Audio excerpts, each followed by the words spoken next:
non tahapan sebenarnya KPU tetap bekerja ya Bu ya.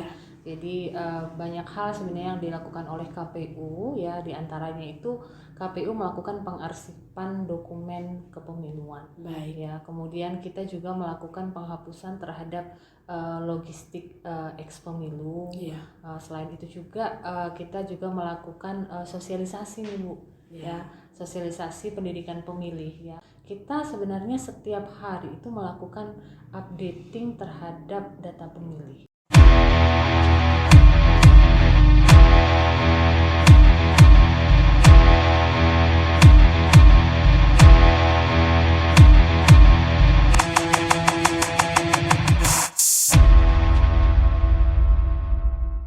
Selamat siang teman pemilih semua, apa kabarnya? Saya harap teman pemilih dalam keadaan sehat dan bahagia pastinya. Salam jumpa di tayang perdana podcast Mamuli KPU Sumba Barat. Mari omong pemilu dan pemilihan. Saya harapkan podcast ini dapat menjadi sarana yang informatif dan juga inovatif bagi teman pemilih semua dan juga bagi kami Lembaga KPU Sumba Barat untuk semakin memacu diri lebih inovatif ke depannya dalam era digitalisasi ya Bu pastinya. Siang hari ini saya ditemani seorang narasumber, seorang perempuan cantik pastinya dan juga smart. Saya persilahkan Ibu untuk bisa memperkenalkan diri. Silakan Bu. Baik, selamat siang Bu Silvi. Selamat siang teman pemilih. Perkenalkan saya Ibu Sri Demu Alemina BR Bangun, biasa disapa Ibu Sri. Dan saat ini saya dipercayakan untuk menjadi Ketua KPU Kabupaten Sumba Barat. Baik Bu. Kita sapanya Ibu Sri Bu. Betul, ya. Bu, ya. Baik.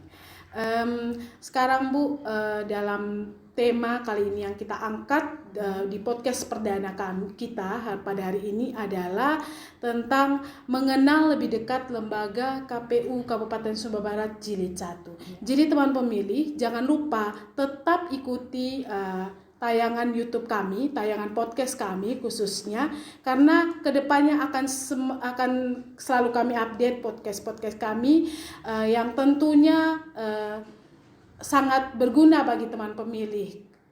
Kemudian Bu, kami ingin bertanya, banyak dari teman pemilih yang tentunya masih kurang informasi mengenai apa sih lembaga KPU itu Bu, karena kebanyakan nama KPU akan menjadi booming viral pada saat pemilu atau pemilihan. Baik, silakan Bu. Baik, terima kasih Bu Silvi. Teman pemilih, berdasarkan Undang-Undang Nomor 7 Tahun 2017, ya, penyelenggara pemilu itu adalah lembaga yang menyelenggarakan pemilu. Ya. Jadi di dalam Undang-Undang Nomor 7 disampaikan bahwa ada 3 lembaga yang menyelenggarakan pemilu. Yang pertama itu Komisi Pemilihan Umum, yang kedua Badan Pengawas Pemilu atau yang sering kita kenal dengan Bawaslu, dan yang ketiga itu adalah DKPP, ya, Dewan Kehormatan Penyelenggara Pemilu. Ya. Jadi kita ini adalah lembaga penyelenggara pemilu. Nah, KPU sendiri adalah lembaga non struktural yang bersifat hierarkis dan tetap, Bu. Ya, jadi karena dia bersifat hierarkis, jadi KPU ini ada tingkatannya. Jadi ada KPU provinsi, kemudian KPU kabupaten kota, kemudian KPU ini juga nanti ada ad hoc yang kita bentuk pada saat pemilu dan pemilihan. Ini PPK, PPS, kemudian KPPS, ya. Untuk di luar negeri namanya PPLN dan KPLN, begitu. Jadi lembaga KPU ini adalah lembaga yang diamanahkan oleh Undang-Undang Nomor 7. Ya. Kemudian KPU ini ada di seluruh Indonesia, Bu, ya. Jadi KPU ada di setiap ibu kota kabupaten yang kita kenal dengan KPU Kabupaten Kota. Kemudian di ibu kota provinsi yang kita kenal dengan KPU provinsi, dan di ibu kota negara yang kita kenal dengan KPU. Ibu ya. KPU RI. Nah, selanjutnya Bu, teman-teman pemilih pasti kepo nih, pinjam istilah anak sekarang, kepo. Bagaimana sih susunan organisasinya di KPU KPU sendiri, Bu, begitu. Iya. Baik, untuk di KPU kita ada istilah yang harus kita kenal bersama nih, ya. Jadi mungkin masyarakat ataupun teman pemilih sudah biasa mendengar kata-kata komisioner begitu ya. Jadi di KPU itu ada yang dikenal dengan komisioner. Ya, komisioner ini bertugas selama 5 tahun, ya, dan dapat dipilih kembali 1 kali ya dalam jabatan yang sama. Jadi hanya bisa di dalam jabatan yang sama 2 periode begitu ya. Nah, kemudian dalam melaksanakan tugas ya dan tanggung jawab komisioner dibantu oleh sekretariat ya. Jadi nanti ada sekretaris dan juga ada struktur organisasi ataupun teman-teman yang akan berkecimpung di kesekretariatan. Begitu. Jadi untuk kita di KPU Kabupaten Sumba Barat jumlah komisionernya itu ada 5 orang. 5 orang. Iya. Tapi di masing-masing KPU Kabupaten Kota Provinsi itu berbeda-beda jumlahnya, Bu. Ya. Jadi ini juga diatur di Undang-Undang Nomor 7. Jadi jumlahnya itu diatur di lampirannya, karena di dalam Undang-Undang Nomor 7 itu disampaikan bahwa jumlah komisioner itu diatur berdasarkan jumlah penduduknya dan wilayah administratif. Jadi makin besar jumlah penduduknya, makin besar pula ya Bu ya, makin jumlah komisionernya. Iya, nanti di dalam Undang-Undang Nomor 7 memang sudah ditetapkan. Sudah ditetapkan. Untuk Sumba Barat jumlahnya 5. Iya. Gitu, Bu. Baik, Bu. Terus gimana nih bagi tugasnya, Bu? Kan di khusus KPU Kabupaten Sumba Barat ada 5 nih, Bu, komisionernya. Kemudian pembagian tugas dari kelima komisioner itu gimana bagi tugasnya? Iya, jadi kita di KPU Kabupaten Sumba Barat ya 5 komisioner itu ya akan bertugas ya melakukan tugasnya itu diatur dalam divisi dan Korwil ya. Jadi di PKPU 8 tentang tata kerja itu menyampaikan bagaimana kita akan melakukan tugas kita masing-masing. Ya. Untuk kita di KPU Sumba Barat ya pembagian divisinya dan korwilnya ya tadi dibagi dengan divisi dan koordinator wilayah ya. Untuk di Sumba Barat saya itu membidangi ataupun sebagai ketua divisi keuangan umum, rumah tangga dan logistik. Ya. Kemudian menjadi koordinator wilayah di Kecamatan Kota Waikabubak. Ya. Kemudian yang kedua itu ada namanya divisi sosialisasi, pendidikan pemilih, partisipasi masyarakat dan SDM. Nah, ini yang menjadi ketua divisinya Bapak Yohanes Namu. Ya. Beliau juga menjadi koordinator wilayah di Kecamatan Lamboya dan Laboya Barat. Ya. Yang ketiga itu kita mungkin selama ini kalau teman-teman tahu nih tentang data pemilih ya, biasa masyarakat teman pemilih familiar dengan data pemilih ya. Nah, ini ada di divisi perencanaan data dan informasi ya. Jadi ini diketuai oleh Ibu Niwayan Prawita Aryani MPD. Kemudian beliau juga menjadi koordinator wilayah di Kecamatan Nuli. Begitu. Kemudian ada Pak Alexander Talopopo Eskom MM. Beliau menjadi ketua divisi teknis dan penyelenggaraan. Teknis penyelenggaraan ya, dan menjadi koordinator wilayah di Kecamatan Wanokaka. Ya, yang terakhir nih Bu, masih ada Kecamatan Tanah Riu ya. Kecamatan Tanah Riu itu yang menjadi koordinator wilayahnya Pak Teguh Raharjo. Sekaligus beliau menjadi ketua divisi hukum dan pengawasan. Gitu ya. Jadi ada dari komposisi komisioner ini ada 2 perempuan dan juga 3-nya laki-laki, Bu ya. Betul. Siap. Betul. Dan salah satu komisionernya membidangi 2 koordinator wilayahnya dua kecamatan Bu ya, tadi Iya, Pak Yones Namu. Begitu. Kemudian Bu, selanjutnya pasti teman pemilih tambah penasaran nih dengan jumlah 5 komisioner, kemudian banyak kecamatan dan juga desa, apa saja tugas-tugas KPU Kabupaten Bu? Iya ya, penasaran nggak teman pemilih ya? Pasti penasaran. Penasaran ya? Iya. Tugasnya KPU Kabupaten dan juga wewenangnya itu sebenarnya sudah diatur ya, di dalam undang-undang, kembali di dalam Undang-Undang 7 nomor 17 tadi sudah diatur sangat rinci dan detail. Cukup banyak sih Bu ya. Kalau kita bercerita hari ini mungkin nggak cukup podcastnya ya Bu ya. Jadi teman-teman pemilih nanti bisa kepoin juga ini sebagai literasi tentang kepemiluan. Bisa dilihat di Undang-Undang 7 tahun 2017. Tapi dalam kesempatan ini nanti saya akan sampaikan beberapa nih yang menjadi tugas-tugas yang kita lakukan ya. Jadi salah satunya itu KPU Kabupaten itu melakukan perencanaan program dan anggaran ya. KPU Kabupaten akan melaksanakan hal tersebut, kemudian juga merencanakan dan menetapkan jadwal pemilihan bupati dan wakil bupati ya. Jadi ini yang menjadi tugasnya di KPU Kabupaten.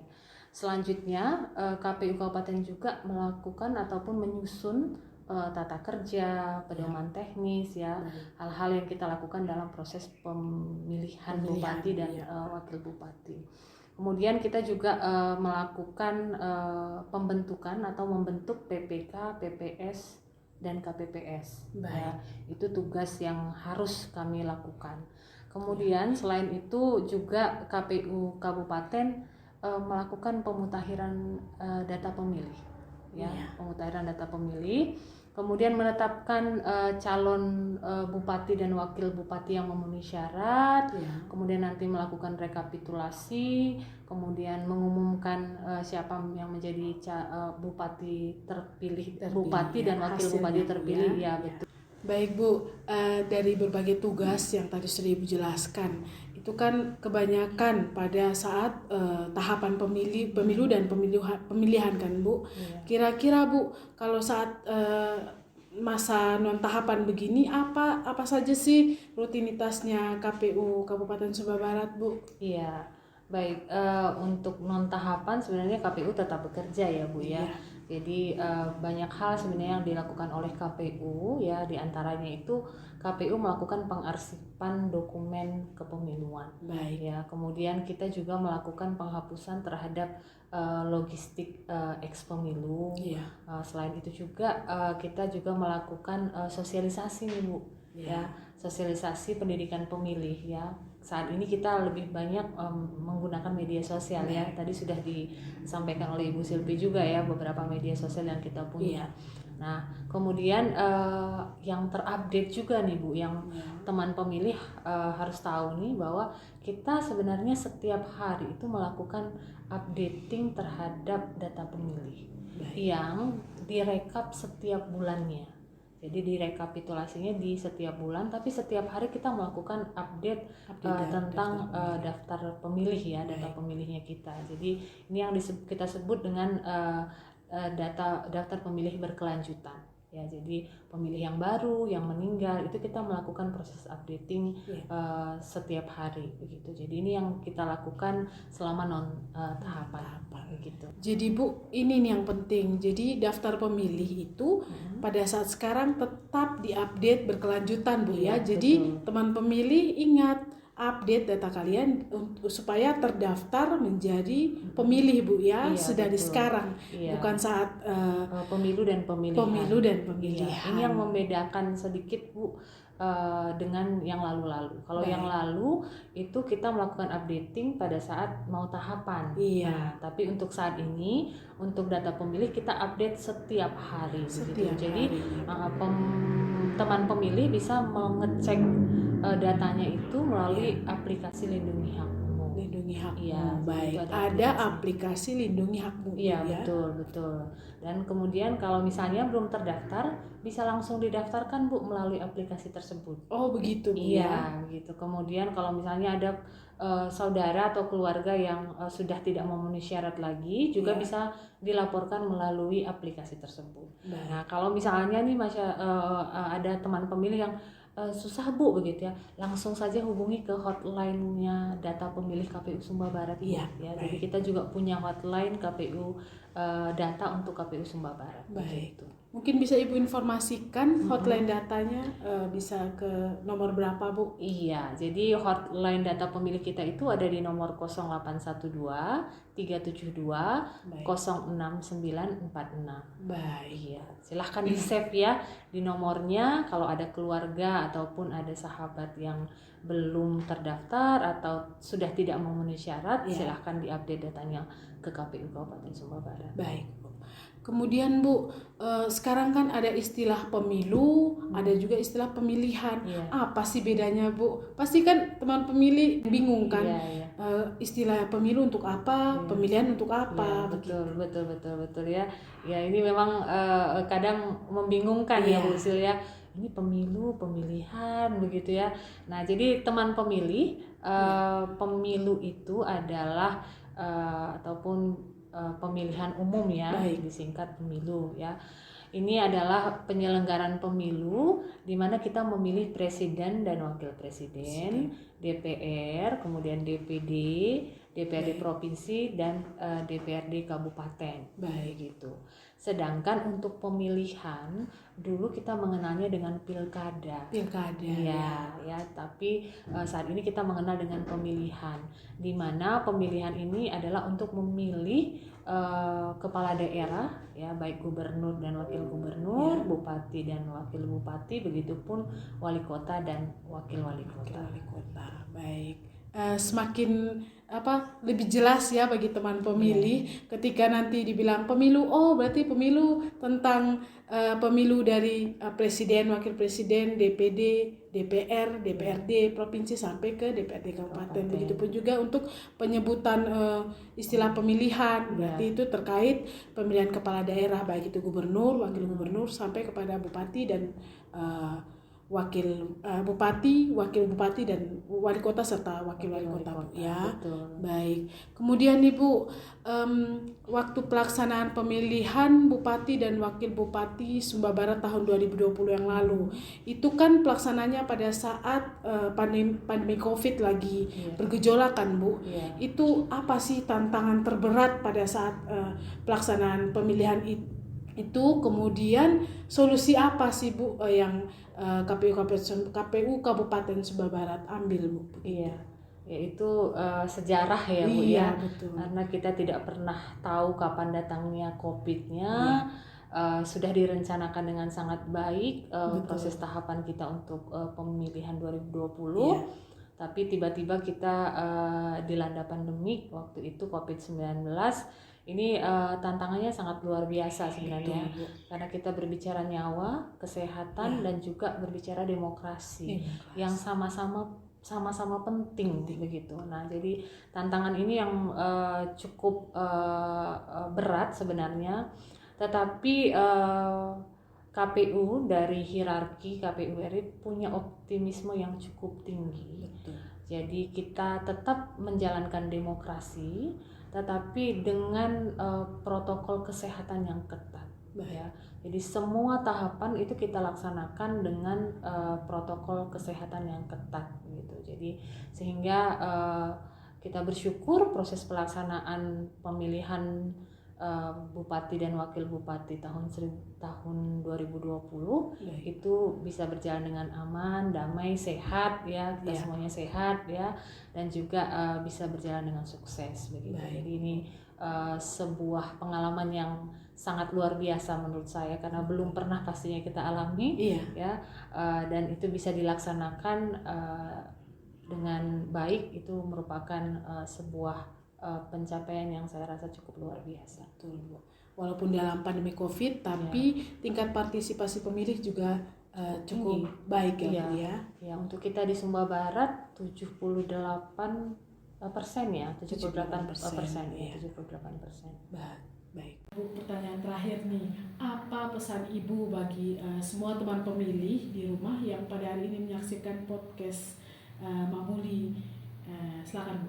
Iya, baik teman pemilih, dalam kesempatan ini kami menyampaikan beberapa hal. Yang pertama ya, lembaga KPU Kabupaten Sumba Barat adalah lembaga yang diamanahkan oleh undang-undang untuk melaksanakan penyelenggaraan pemilu dan pemilihan.